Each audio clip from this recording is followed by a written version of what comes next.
Hi friends, நம்ம கொஞ்ச நாளைக்கு முன்னாடி பார்த்தீங்கன்னா ஒரு எலக்ட்ரிக் கார் வந்து இரும்பு கல்லேருந்து எடுத்துகிட்டு வந்து அதை வந்து பார்த்தீங்கன்னா நம்ம ரீஸ்டோர் பண்ணியிருப்போம். அது கூடவே வந்து பார்த்தீங்கன்னா அந்த பேக் லோரையும் வந்து நம்ம எடுத்துகிட்டு வந்திருந்தோம். இன்றைக்கி நம்ம என்ன பண்ணுறோம் அப்படின்னா இதை வந்து நம்ம ரீஸ்டோர் பண்ணிட்டு இதை நம்ம ஆப்ரேட் பண்ணி வந்து என்ஜாய் பண்ண போகிறோம். வாங்க வீடியோக்குள்ள போகலாம்.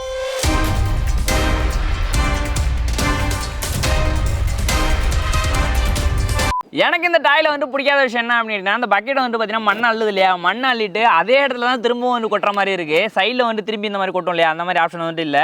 அதை நம்ம என்ன பண்ணுறோம் அப்படின்னா இந்த இடத்த அப்படியே தனியாக வந்து திருப்பி மண்ணை கொட்டுற மாதிரி வந்து செய்ய முடியுதா அப்படின்றத பார்க்கலாம். ஃபஸ்ட்டு பார்த்தீங்கன்னா அந்த ஸ்டேரிங்க்கு ஒரு போல்ட்டு போட்டு லாக் பண்ணியிருக்காங்க. அந்த போல்ட்டு வந்து லூஸ் பண்ணிட்டு கழட்டிக்கிறேன். அந்த ஸ்டேரிங்கில் ஒரு ஆரனுக்கான பட்டன் இருக்குது, அந்த பட்டனுக்கான ஒயரும் வந்து போகுது, அந்த ஒயரை வந்து கழட்டிக்கிறேன். இப்போ நம்ம பேக் சைடு வீலை வந்து கழட்ட போகிறோம். லெங்தான ஒரு ஆக்சில் போல்ட்டு போட்டு அதில் அந்த வீலை வந்து ஃபிக்ஸ் பண்ணியிருக்காங்க. அதுக்கான நட்டை வந்து லூஸ் பண்ணிட்டு கழட்டிக்கிறேன். வீலோட கண்டிஷன் பார்த்தீங்கன்னா நல்லா தான் இருக்குது. இந்த சைடில் நம்மளுக்கு கியர் மோட்டர் போட்டிருக்காங்க இல்லையா, அதே போல் இந்த சைடில் கியர் மோட்டர் வைக்க வேண்டிய இடத்த வந்து ஃபில்லப் பண்ணுறதுக்கு சின்ன சின்னதாக வாஷர் மாதிரி போட்டிருக்காங்க, அதையும் வந்து கழட்டிக்கிறேன். இப்போ இந்த சைடு வீலை வந்து பார்த்தீங்கன்னா அந்த கியர் பாக்ஸ் விட்டு வெளில எடுத்துக்கிறேன். அடுத்து அந்த கியர் பாக்ஸையும் அந்த ராடை விட்டு வெளில எடுத்துக்கலாம். அந்த கியர் பாக்ஸில் பார்த்தீங்கன்னா ஒரு 12 வோல்ட் மோட்டர் வந்து கொடுத்துருக்காங்க. அடுத்து நம்ம ஃப்ரண்ட் வீலுக்கு வந்து போக போகிறோம். ஃப்ரண்ட் வீலுக்கும் அதே போல் நட்டு போட்டு வந்து லாக் பண்ணியிருக்காங்க. அந்த நட்டை லூஸ் பண்ணிட்டு வந்து கழட்டிக்கிறேன். இதுதான் நம்ம வண்டியோட ஸ்டேரிங் செட்டப்பு. நம்ம வண்டிக்கு வந்துட்டு ஒரு வேளை ரிமோட் இருந்துச்சு அப்படின்னா அந்த ஸ்டேரிங்க்கும் தனியாக ஒரு மோட்டர் வச்சிருப்பாங்க. ஆனால் அந்த மாதிரி இல்லை, அதனால ரிமோட் இல்லை அப்படின்ற மாதிரி தான் நினைக்கிறேன். இந்த ஸ்டேரிங் ராடை வந்து பார்த்தீங்கன்னா இந்த இடத்துல ஒரு ஸ்பிளிட் பின் போட்டு வந்து லாக் பண்ணியிருக்காங்க. அந்த பின்னை வந்து கழட்டிட்டு அந்த ராடை வந்து வெளியில் எடுத்துறேன். அவ்வளோதாங்க, நம்ம இப்போ இந்த ஸ்டேரிங் செட்டப்பை வந்து ஃபுல்லாக கழட்டியாச்சு. இப்போ இந்த பேக் சைடு இந்த கவரை வந்து கழட்ட போகிறோம். சுற்றிலும் வந்து பார்த்தீங்கன்னா ஸ்க்ரூ போட்டிருக்காங்க, எல்லாத்தையும் லூஸ் பண்ணி கழட்டிக்கிறேன். இந்த கவரில் வந்து பார்த்தீங்கன்னா ஸ்பீக்கர் ஒன்று கொடுத்துருக்காங்க, அதாவது பார்த்தீங்கன்னா அந்த ஆடியோ போர்டுக்குள்ளது. ஆனால் ஸ்பீக்கர் வந்து பார்த்தீங்கன்னா ஃபுல்லாக டேமேஜ் ஆயிருக்கு. அதே போல் ஒயரும் வந்து கட் ஆயிருக்கு. இந்த ஒயரும் வந்து பார்த்தீங்கன்னா பேக்கலோட பக்கெட்டு அப்புறம் அந்த ஆமுக்கு வந்துட்டு போகக்கூடிய ஒயர், அதாவது பார்த்தீங்கன்னா 4 ஒயர் போகுது. உள்ளே வந்துட்டு 2 மோட்டர் இருக்கும் அப்படின்ற மாதிரி நினைக்கிறேன். இந்த ஒயருமே வந்து கட் ஆயிருக்கு. இப்போ இந்த பேக்கலோட செட்டப்பை வந்து கழட்டுறதுக்கு இந்த இடத்துல ஒரு 4 ஸ்க்ரூ கொடுத்துருக்காங்க, அது எல்லாத்தையும் லூஸ் பண்ணிட்டு கழட்டிக்கிறேன்.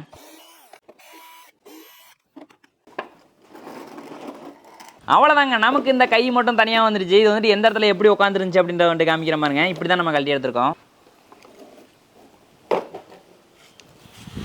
இப்போ நம்ம இந்த சீட்டு கவரை வந்து கழட்டிக்கலாம். உள்ளே பார்த்தோன்னா நம்மளுக்கு ஒரு பேட்டரி கொடுத்துருக்காங்க. எத்தனை வோல்ட் பேட்டரி அப்படின்றதில்ல, மேலே இருக்கக்கூடிய இந்த லாக்கை வந்து கழட்டிட்டு பேட்டரி வந்து எடுத்துடலாம். 6 வோல்ட்டில் 4.5 பேட்டரி வந்து கொடுத்துருக்காங்க. இப்போ நம்ம ஒயரிங் எல்லாம் வந்து பிரித்து எடுக்க போகிறோம். எல்லாத்தையும் கனெக்டர் தான் போட்டிருக்காங்க, எல்லாத்தையும் வந்து கழட்டி எடுத்துடுறேன். அப்படியே சார்ஜிங் போட்டு இந்த வால்யூம் கண்ட்ரோல் எல்லாத்தையும் வந்து கழட்டி எடுத்துடலாம். அடுத்தது ஆக்சிலேட்டருக்கான சுவிட்ச் வந்துட்டு பார்த்தீங்கன்னா ரொம்ப சிம்பிளாக வச்சுருக்காங்க. ஆக்சிலேட்டர் அழுத்தணும் அப்படின்னா அந்த 2 பட்டையும் வந்துட்டு ஒன்றா சேர்ற மாதிரி இதில் இருக்கக்கூடிய ஒயரையும் வந்து கழட்டி எடுத்துடலாம். இப்போ நம்ம பேக் ஹோல்டருக்கான சுவிட்சை வந்துட்டு கழட்டிக்கலாம். இது பார்த்தீங்கன்னா டபுள் போல் டபுள் த்ரோ சுவிட்ச் வந்து பார்த்துருப்பீங்களா, அதே டைப்பில் இந்த மாதிரி லிவர் டைப்பில் கொடுத்துருக்காங்க. அவ்வளோதாங்க, நம்ம இப்போ வண்டியில் இருந்த மொத்த பார்ட்டையும் வந்து பார்த்தீங்கன்னா கழட்டி எடுத்தாச்சு. இப்போ அடுத்தது பார்த்தீங்கன்னா நம்மளோட பேக் ஹோல்டர் இருக்கு இல்லையா, அதான் வந்து பிரிக்க போகிறோம். ஆக்சுவலாக பேக் ஹோல்டரில் இந்த இடத்த வந்துட்டு பார்த்தீங்கன்னா பூம் அப்படின்னு சொல்லுவாங்க, அதை வந்து பார்த்தீங்கன்னா ஒரு போல்ட்டு போட்டு லாக் பண்ணியிருக்காங்க. அந்த போல்ட்டை வந்து லூஸ் பண்ணிட்டு கழிக்கிறேன். இந்த பூமோட இந்த எண்டில் பார்த்தீங்கன்னா ஒரு கியர் பாக்ஸ் இருக்குது அப்படின்னு நினைக்கிறேன். அதுலேருந்து ஒரு ராடு மாதிரி வருது இல்லையா, இது வந்துட்டு பார்த்தீங்கன்னா இந்த இடத்துல பிளாஸ்டிக்கில் ஒரு ஹோல்ஸ் இருக்கு இல்லையா, இந்த இடத்துல வந்து லாக் ஆயிருந்துச்சு. இதை ஒரு சப்போர்ட்டாக வச்சுக்கிட்டு தான் அந்த பூம் வந்து பார்த்தீங்கன்னா மேலே கீழே வந்து பார்த்தீங்கன்னா இந்த மாதிரி வந்து மூவ் ஆகும். இப்போ இந்த பூமையும் இந்த டிப்பர் ஸ்டிக்கையும் வந்து பார்த்தீங்கன்னா 2 ஸ்க்ரூ போட்டு வந்து லாக் பண்ணியிருக்காங்க, அதை லூஸ் பண்ணிட்டு வந்து கழட்டிக்கிறேன்.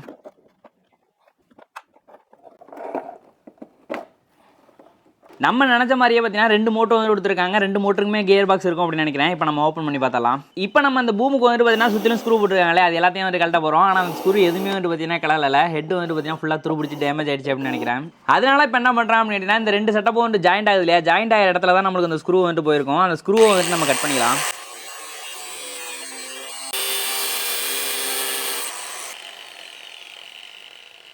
கொஞ்சம் பயமாக தான் இருந்துச்சு, இந்த மாதிரி ஸ்க்ரூவை வெட்டும் போது உள்ளே இருக்கக்கூடிய கியர் பாக்ஸையும் சேர்த்துல வெட்டிடுமோ அப்படின்னு சொல்லிட்டு. ஒரு வழியாக பார்த்தீங்கன்னா எல்லா ஸ்க்ரூவையும் வெட்டிட்டேன். இப்போ நம்ம பிரிச்சிடலாம். இந்த இடத்துல பார்த்தீங்கன்னா பூமை வந்துட்டு மேலே கீழே தூக்குறதுக்கான அந்த கியர் பாக்ஸ் வந்து கொடுத்துருக்காங்க. அந்த கியர் பாக்ஸ் வந்துட்டு ஃபஸ்ட்டு வெளில எடுத்துக்கிறேன். நம்ம இதுக்கு முன்னாடி வீலுக்குள்ள கியர் பாக்ஸ்லாம் வந்து கழட்டி பார்த்துருக்கோம் இல்லையா, அதை விட இது வந்துட்டு பார்த்தீங்கன்னா கொஞ்சம் டிஃப்ரெண்ட்டாக இருக்கும் அப்படின்னு நினைக்கிறேன். பிரித்து பார்த்தோம் அப்படின்னா தான் தெரியும். இதே போல் இந்த ஆமில் இருக்கக்கூடியதையும் வந்து கழட்டிக்கலாம்.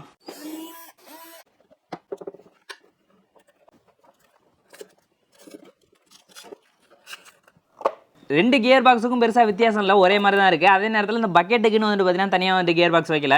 இந்த ஆமில் இருக்கக்கூடிய இந்த கியர் பாக்ஸ் தான் பார்த்தீங்கன்னா அந்த பக்கெட்டையும் வந்து ஒர்க் பண்ண வைக்க போகுது. அதுக்கு தான் பார்த்தீங்கன்னா இந்த இடத்துல ஒரு லிவர் மாதிரி போட்டிருக்காங்க பாருங்கள். ஓகே ஃப்ரெண்ட்ஸ், அவ்வளோதான் பார்த்தீங்கன்னா நம்மளோட பேக் லோடர் அப்புறம் அந்த வண்டியில் இருந்த மொத்த பார்ட்டு எல்லாத்தையுமே வந்து பார்த்தீங்கன்னா ஃபுல்லாக வந்து பிரித்து போட்டாச்சு. நம்ம இப்போ ரீஸ்டோர் பண்ண ஸ்டார்ட் பண்ணலாம். ஆரம்பிக்கலாங்களா? ஃபர்ஸ்ட் என்ன பண்ணுறோம் அப்படின்னா அந்த பிளாஸ்டிக் ஐட்டம் ஃபுல்லாக வந்து பார்த்தீங்கன்னா மண்ணும் அழுக்குமா இருக்குது, அது எல்லாத்தையும் ஃபுல்லாக வந்து பார்த்தீங்கன்னா வாட்டர் வாஷ் பண்ணி க்ளீன் பண்ணி எடுத்துக்கலாம்.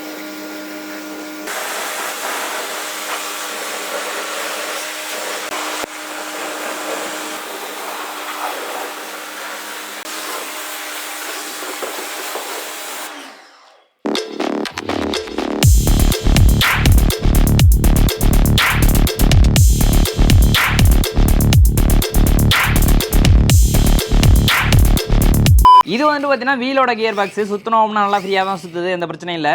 இது பார்த்தீங்கன்னா பூமோட கியர் பாக்ஸ். ஃபர்ஸ்ட் நம்ம இதை வந்து கழட்டி பார்க்கலாம். உள்ளே இருக்கக்கூடிய கியர் எல்லாமே பெருசாக வந்து அழுக்காவலாம் இல்லை, ஓரளவுக்கு க்ளீனாக தாங்க இருக்குது. டிஃப்ரெண்ட்டாக என்ன இருக்குது அப்படின்னு கேட்டிங்கன்னா மோட்டரில் வந்து பார்த்தீங்கன்னா சின்ன ஒரு கிளச் செட்டப் வந்து கொடுத்துருக்காங்க. மோட்டரோட ஷாஃப்ட்டை வந்துட்டு பார்த்தீங்கன்னா சென்டரில் கிளச் மாதிரி இருக்கு இல்லையா, அது கூட கனெக்ட் பண்ணியிருக்காங்க. வெளியில் ட்ரம் மாதிரி இருக்கு இல்லையா, அது வந்துட்டு மோட்டர் கூட வந்து கனெக்டில் இல்லை. ஆனால் அந்த ட்ரம் தான் மற்ற கியர் கூட வந்து கனெக்டில் இருக்குது. எப்போ மோட்டர் ஓடுதோ அப்போ அந்த கிளச் வந்துட்டு பார்த்தீங்கன்னா அந்த ட்ரம்மை சுற்றும், அந்த ட்ரம் தான் பார்த்தீங்கன்னா மற்ற கியர் எல்லாத்தையும் சுற்றுற மாதிரி பண்ணியிருக்காங்க. ஏன் இப்படி பண்ணியிருக்காங்க அப்படின்னா பேக் லோடர் எங்கேயாச்சும் லோட் ஆனிச்சு அப்படின்னா அந்த கியர்லாம் வந்து உடச்சிடாமல் அந்த கிளச்சிலே வந்து பார்த்தீங்கன்னா நம்மளுக்கு ஸ்லிப் ஆகிடும், அதனால் அப்படி கொடுத்துருக்காங்க. அடுத்ததாக டிப்பர் ஸ்டிக்கில் இருந்துச்சு இல்லையா, அந்த கியர் பாக்ஸை வந்து கழட்டியிருக்கேன். எதுவும் வித்தியாசம்லாம் இல்லை, அதே சேம் டைப் தான். உள்ளே இருக்கக்கூடிய கியர்லாம் பார்த்தீங்கன்னா கொஞ்சம் அழுக்காக இருக்குது, இதனால் எல்லா கியரையும் வந்து தனியாக வந்து கழட்டி எடுத்துக்கிறேன்.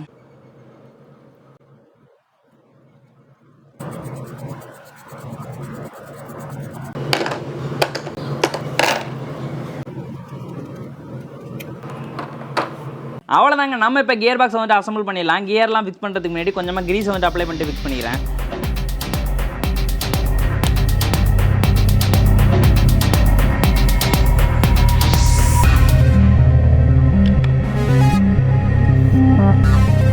அடுத்ததாக நம்ம வீலுக்குள்ள கியர் பாக்ஸை வந்து கழட்டிட்டு பார்க்கலாம். உள்ள இருக்கக்கூடிய கியர் எல்லாமே நல்ல கண்டிஷனில் தான் இருக்குது, கொஞ்சம் அழுக்காக இருக்குது, அதனால் க்ளீன் பண்ணிட்டு அதே போல் அசம்பிள் பண்ணிக்கிறேன்.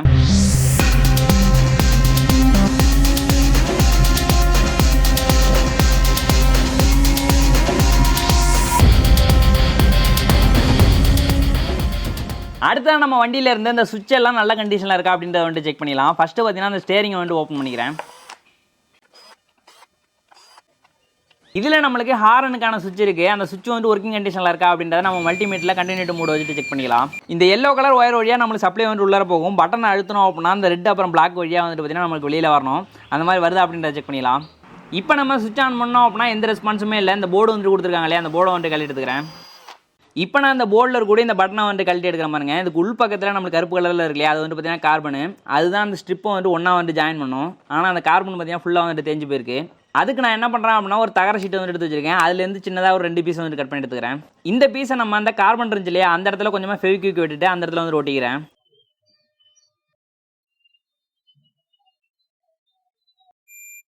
இப்போ பார்த்தீங்கன்னா நம்மளுக்கு சுவிட்ச் வந்து பர்ஃபெக்டாக ஒர்க் பண்ணுது. இப்போ நம்ம அந்த ஸ்டேரிங் வந்து அசம்பிள் பண்ணிக்கலாம். அடுத்த நம்மளுக்கு ஃபார்வர்ட் ரிவர்ஸுக்கு ஒரு சுவிட்ச் கொடுத்துருந்தாங்களே, அந்த சுவிட்ச் வந்துட்டு பார்த்தீங்கன்னா எந்த பக்கமே வந்து அழுத்த முடியல, ஃபுல்லாக வந்து லாக்காக போயிருக்கு. அதை வந்து கழட்டிட்டு பார்க்கலாம். இந்த சுவிட்சில் உள்ள இருக்கக்கூடிய ஸ்ப்ரிங்கு கான்டாக்ட் எல்லாமே வந்து பார்த்தீங்கன்னா ஃபுல்லாக டேமேஜ் ஆயிடுச்சு, அதனால் நம்ம புது சுவிட்ச் தான் வாங்கணும். இந்த சுவிட்சில் சென்டரில் இருக்கக்கூடிய பின்னு வந்து பார்த்தீங்கன்னா இன்புட்டு, நம்ம சுவிட்சை வந்து மேலே கீழே ஆன் பண்ணோம் அப்படின்னா கீழே உள்ள பின்னிலையும் மேலே உள்ள பின்னுக்கும் நம்மளுக்கு கண்டினியூட்டி இருக்கணும். ஆனால் அந்த மாதிரி எதுவுமே இல்லை. சரி, என்ன பிரச்சனை அப்படின்றத பார்த்தலாம் அப்படின்னு சொல்லிட்டு அந்த சுவிட்சை வந்து ஓப்பன் பண்ணிட்டேன். உள்ளே பார்த்தோம் அப்படின்னா இந்த கான்டாக்ட் ஸ்ப்ரிங்கு எல்லாமே வந்து பார்த்தீங்கன்னா தனித்தனியாக வந்து கலந்து போயிருக்கு. 2 சுவிட்சுமே வந்து பார்த்தீங்கன்னா அதே கண்டிஷன் தான். இப்போ 2 சுவிட்சுமே வந்து ஓப்பன் பண்ணியாச்சு. இப்போ நான் WD-40 எடுத்து வச்சிருக்கேன். இப்போ உள்ள பார்த்தீங்கன்னா நம்மளுக்கு பின் மாதிரி இருக்கு இல்லையா, அதெல்லாம் இன்புட் அப்புறம் அவுட்புட்டுக்கான டெர்மினல். அந்த இடத்துல அந்த ஸ்ப்ரே அடிச்சுட்டு ஒரு துணியை வச்சுட்டு சுத்தமாக வந்து க்ளீன் பண்ணி எடுத்துக்கிறேன்.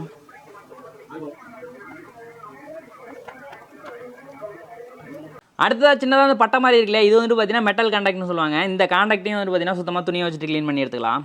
இப்போ இந்த கான்டாக்ட் என்ன பண்ணுறான் அப்படின்னா சென்டரில் இருக்குல்லையே, அது வந்து இன்புட்டுக்கான டெர்மினல், மேலேயும் கீழே இருக்கிறது பார்த்தீங்கன்னா அவுட்புட்டுக்கான டெர்மினல். அந்த இடத்துல வந்து உள்ள வைக்கிற பாருங்க. நம்ம இந்த சுவிட்சை வந்து மேலே கீழே ஆன் பண்ணும்போது அந்த கான்டாக்ட் தான் பார்த்தீங்கன்னா சென்டரில் இருக்கக்கூடிய சப்ளை வந்து பார்த்தீங்கன்னா மேலே இருக்கக்கூடிய பின்னுக்கும் கீழே இருக்கக்கூடிய பின்னுக்கும் வந்து மாற்றி மாற்றி கொடுக்கும். அடுத்ததாக 2 ஸ்ப்ரிங் வந்து போடுற மாதிரி இருக்கும், அதையும் வந்து போட்டுக்கிறேன். இதை வந்து பார்த்தீங்கன்னா ராக்கர் மெக்கானிசம்னு சொல்லுவாங்க.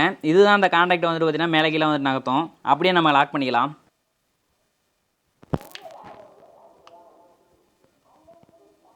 இப்போ நம்ம இந்த பூமோ அப்புறம் அந்த ஆமோ வந்து பார்த்தீங்கன்னா அந்த ஸ்க்ரூவை கழட்ட முடியல அப்படின்னு சொல்லிட்டு கட் பண்ணி எடுத்தோம் இல்லையா, அந்த ஸ்க்ரூ எல்லாமே பார்த்தீங்கன்னா உள்ளே இருக்குது.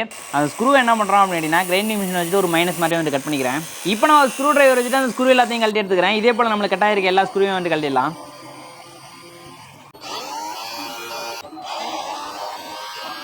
அடுத்ததாக வண்டியோட மேல் பக்கம் வந்து பார்த்தீங்கன்னா வெயிலே கடந்து ஃபுல்லாக பார்த்தீங்கன்னா ஃபேட் ஆகி போயிருக்கு. அது மட்டும் இல்லாமல் ஒரு பிளேடை வச்சுட்டு சொரணும் அப்படின்னா ஈஸியாக வந்து பார்த்தீங்கன்னா மாவாக வருது, அந்தளவுக்கு மடிச்சு போயிருக்கு. இதுக்கு மேலே நம்ம அப்படியே பெயிண்ட் அடித்தோம் அப்படின்னா ஈஸியாக வந்து பார்த்தீங்கன்னா ஸ்க்ராட்ச் ஆகிடும். அதுக்கு நம்ம என்ன பண்ண போகிறோம் அப்படின்னா இந்த மாதிரி ஃபேடான பிளாஸ்டிக் சேருக்கு மேலெல்லாம் வந்து பார்த்தீங்கன்னா கேஸ் டார்ச்சை வச்சுட்டு ப்ளோ பண்ணுவாங்க, அப்படியே புதுசு மாதிரி வந்து மாறும் பார்த்துருப்பீங்க. அந்த டெக்னிக் தான் வந்து யூஸ் பண்ண போகிறோம்.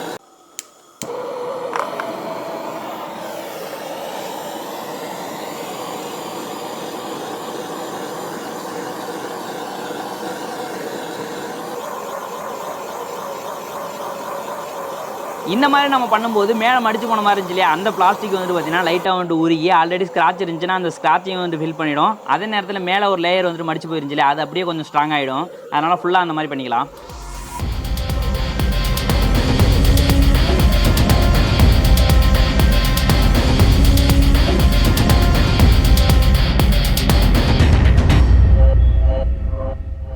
அவ்வளோதாங்க, நம்ம இப்போ கழட்டி எடுத்த எல்லா பார்ட்டுமே வந்து பார்த்தீங்கன்னா பெயிண்ட் பண்ணி எடுத்துக்கலாம்.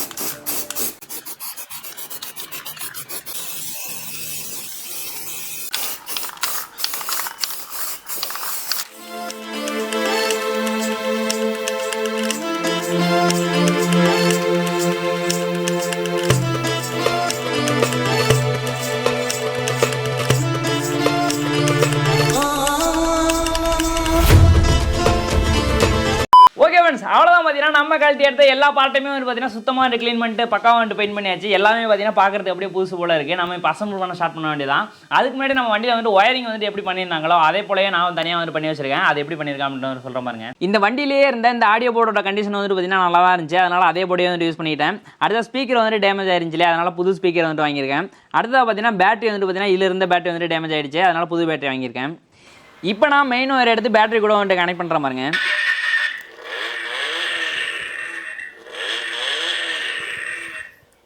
இது பார்த்தீங்கன்னா ஃபார்வர்ட் ரிவர்ஸுக்கான சுவிட்ச். அந்த சுவிட்சை வந்துட்டு ஆன் பண்ணிவிட்டு ஆக்சிலேட்டருக்கு 2 பட்டை மாதிரி கொடுத்துருந்தாங்களே, அது ரெண்டையும் வந்துட்டு ஒன்றா வைக்கிற பாருங்க.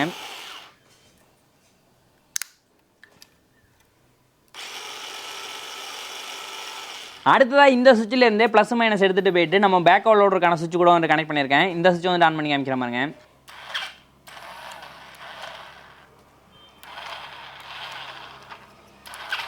ஹாரனுக்கான சுவிட்ச் வந்துட்டு நம்ம ஸ்டேரிங்கில் ரெடி பண்ணோம் இல்லையா, அதுவுமே பார்த்தீங்கன்னா பர்ஃபெக்டாக வந்து நம்மளுக்கு ஒர்க் பண்ணுது. அவ்வளோதாங்க, நம்ம இப்போ அசம்பிள் பண்ண வந்து ஸ்டார்ட் பண்ண வேண்டியது தான். அசம்பிள் பண்ணுறதை வந்து பார்த்தீங்கன்னா ஃபுல்லாக தெளிவாக வந்துட்டு உங்கள்கிட்ட காமிக்க போதில்லை, அது எப்படி அப்படின்றது உங்களுக்கே வந்துட்டு தெரியும் அப்படின்றதுனால கொஞ்சம் ஸ்டார்ட்டாக வந்துட்டு முடிச்சுக்கிறேன்.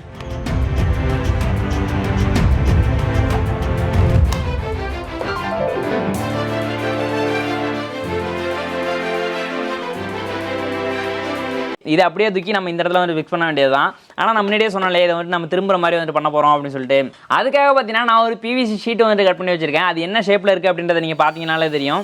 அதை வந்து பார்த்தீங்கன்னா இதோட பேக் சைடில் வச்சுட்டு அதுக்கான ஒரு 4 நம்ம ஸ்க்ரூ போட்டு வந்து லாக் பண்ணிக்கலாம். அடுத்ததான் நான் ஒரு கியர் மோட்டர் ஒன்று எடுத்து வச்சிருக்கேன். இதை வச்சு தான் நம்ம திரும்புற மாதிரி வந்துட்டு பண்ண போகிறோம். இதில் இருக்கக்கூடிய இந்த புள்ளி இருக்கு இல்லையா, இந்த புள்ளி எடுத்து என்ன பண்ணுறோம் அப்படின்னா நம்ம ஒரு பிவிசி ஷீட் வச்சிருக்கோம் இல்லையா, அதோட சென்டரில் வந்துட்டு நம்ம ஃபிக்ஸ் பண்ண போகிறோம். இந்த புள்ளி அந்த இடத்துல ஸ்ட்ராங்காக ஒட்டுறதுக்காக நான் அரால் லைட் எடுத்து வச்சிருக்கேன். அதை நல்லா மிக்ஸ் பண்ணிவிட்டு அந்த இடத்துல கொஞ்சமாக வந்து அப்ளை பண்ணிக்கிறேன். அதுக்கு மேலே அந்த புள்ளியை வந்துட்டு ஓட்டிடுறேன். A few minutes later. இந்த மோட்டரை இந்த இடத்துல ஃபிக்ஸ் பண்ணுறதுக்காக நான் ஒரு பிவிசி ஷீட் வந்து கட் பண்ணி எடுத்து வச்சிருக்கேன். அந்த ஷீட்டில் வந்து பார்த்தீங்கன்னா அந்த மோட்டரை ஃபிக்ஸ் பண்ணுறதுக்கு ஏற்ற மாதிரி நான் ஹோல்ஸ் வந்து போட்டிருக்கேன். அந்த இடத்துல ஸ்க்ரூ போட்டு வந்து லாக் பண்ணிக்கலாம். இந்த பிவிசி ஷீட்டை இந்த இடத்துல ஃபிக்ஸ் பண்ணுறதுக்கு ஏற்ற மாதிரி கீழே பார்த்தீங்கன்னா 4 போஸ்ட் இருக்குது. அது எதுக்காக இந்த இடத்துல கொடுத்தாங்க அப்படின்றது தெரியல, நம்மளுக்கு வந்து யூஸ்ஃபுல்லாக இருக்குது. அதே இடத்துல ஸ்க்ரூ போட்டு வந்து லாக் பண்ணிக்கிறேன்.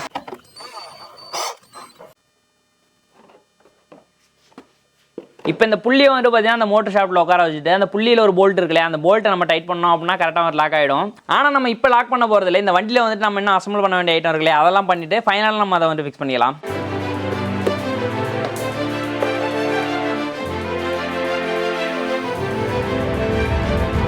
நம்ம வண்டியில் வந்து பார்த்தீங்கன்னா அந்த பேக் லோடருக்கான 2 மோட்டருக்கான சுவிட்ச் மட்டும்தான் இருக்குது. 3ஆவதாக நம்ம ஒரு மோட்டர் வச்சிருக்கோம் இல்லையா, அதுக்கு வந்துட்டு நான் ஒரு சுவிட்ச் ரெடி பண்ணியிருக்கேன். அதே சுவிட்ச் வந்துட்டு நம்மளுக்கு கிடைக்கல, அதனால சிங்கிள் போல் டபுள் த்ரோ சுவிட்ச் வந்துட்டு பார்த்தீங்கன்னா 2 யூஸ் பண்ணி டபுள் த்ரோ சுவிட்சாக வந்துட்டு மாதிரி இருக்கேன்.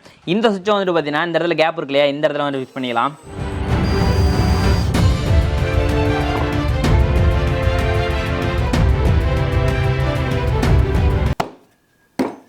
இந்த புள்ளியில் இருக்கக்கூடிய போல்ட்டை வந்து டைட் பண்ணி லாக் பண்ணுறதுக்கு வழியே இல்லை, அதனால் பார்த்தீங்கன்னா அந்த இடத்துல ட்ரில் பண்ணி ஓட்ட போட்டுக்கிறேன். இது வழியாக நம்ம டீ ஸ்பேனர் உள்ள விட்டு டைட் பண்ணிக்கலாம்.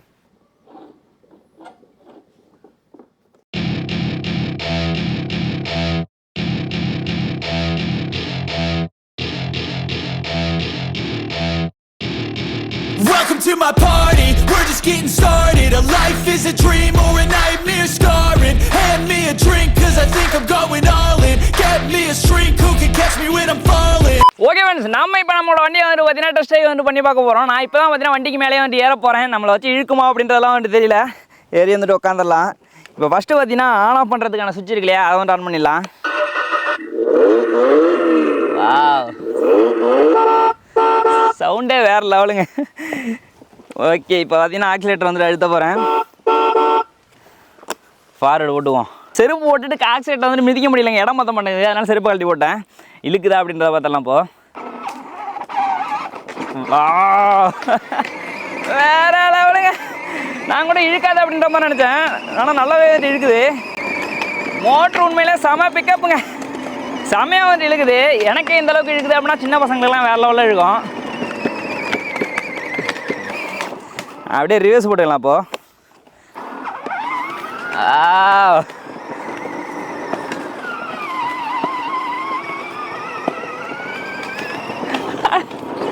ஆமா ஐயோ உள்ளே போயிட்டோம்னு நினச்சேங்க, கொஞ்சம் இறக்கத்தில் வந்துருச்சு. ஓகே ஃப்ரெண்ட்ஸ், நம்மளோட வண்டி வந்து பார்த்தீங்கன்னா நம்ம வெயிட்டை வச்சு இழுக்கிறதுலாம் எந்த பிரச்சனையுமே வந்து கிடையாது, நல்லா வந்து இழுக்குது. இப்போ அடுத்தா பார்த்தீங்கன்னா அந்த பேக் லோடரை வந்து பார்த்தீங்கன்னா டெஸ்ட் பண்ண போகிறோம். அதுக்கு முன்னாடி ஒரு ஃபோன் வருது. ஹலோ, சொல்லுங்கண்ணே. இதே கிளம்பு வெட்டணுமா? டிராக்டர் ரெடியாக இருக்கா? சரி, ஓகே ஓகே, இந்த வரேன் ஒரே நிமிஷம். ஓகே ஃப்ரெண்ட்ஸ், ஒரு வழியாக பார்த்தீங்கன்னா ஸ்பாட்டை வந்து ரீச் பண்ணிட்டோம். இந்த இருக்க அவங்க சொன்ன மண்ணு முட்டை அந்த இடத்துல தான் போயிட்டுருக்கோம். கொஞ்சம் புரிதியாக இருக்குங்க வண்டி உட்காருது. இந்த மண்ணு முட்டை இருக்கு இல்லையா, இந்த மண்ணு முட்டை வந்து பார்த்தீங்கன்னா கரைச்சி அப்படியே பரப்பி போடணும் அப்படின்ற மாதிரி சொல்லியிருக்காங்க. நம்ம இப்போ இன்ஜின் ஆன் பண்ணிக்கலாம். ரேஸ் ஆகிடுச்சு, கொஞ்சம் முன்னே போய்ப்போம்.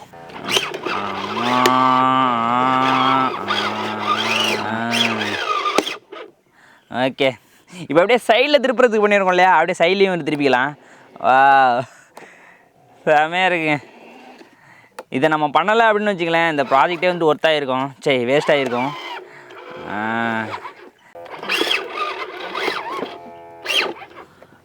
இருக்கா கொஞ்சம். உண்மையாக அவ்வளோ ஜாலியாக இருந்துச்சுங்க இந்த வண்டியை வந்துட்டு ஓட்டுறதுக்கு. கொஞ்ச நேரத்தில் பார்த்தீங்கன்னா சின்ன பிள்ளையாகவே மாறி இந்த வீடியோ எடுக்கிறோம் அப்படின்றதெல்லாம் சுத்தமாக வந்துட்டு மறந்துட்டேன். அவ்வளோ ஜாலியாக இந்த வண்டியை வந்துட்டு ஓட்டிகிட்டு இருந்தேன்.